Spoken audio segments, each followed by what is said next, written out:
Good afternoon.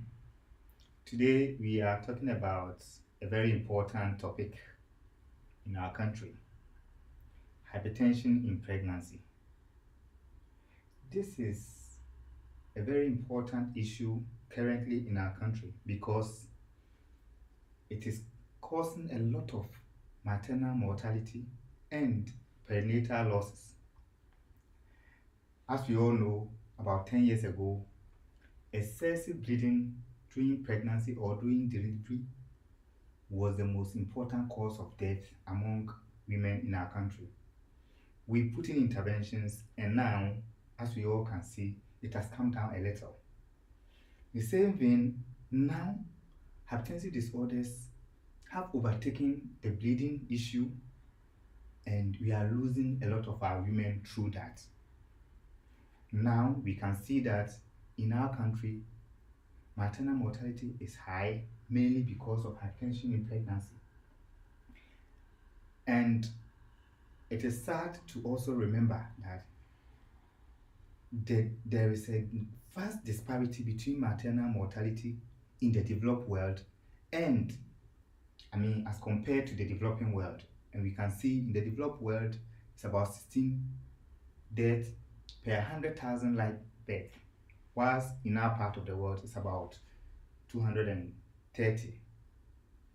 Is it not surprising? This is big and it's sad, and we need to find ways and means.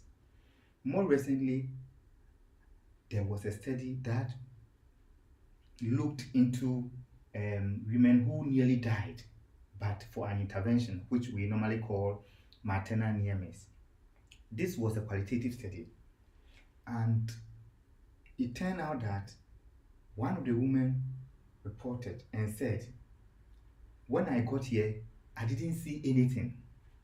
I was here for 4 days before I became conscious. And the most difficult aspect of my delivery was when I became unconscious for 3 to 4 days, and I didn't know what was going on around me." This is so sad, isn't it? To hear from a woman who nearly died. She was at the verge of dying, but for an intervention. And so, we don't want to see most of our women go through this kind of thing. This is a true story. And this is a story that we would have heard from the people who died, because the people who survived and the people who died were kind of in the same pathway but for an intervention. Some survived. It's sad that we still see most of our women die during childbirth. And the good thing is that hypertensive disorders, which is causing most of the death, the complications are preventable and they can be treated.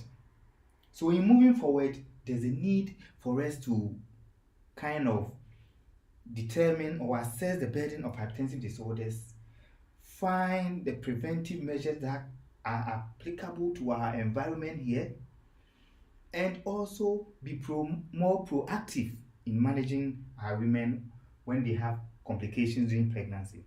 I think when we continue to do that, we will be able to manage our women well and also reduce the complications associated with hypertension in pregnancy. Thank you very much for your attention. Thank you.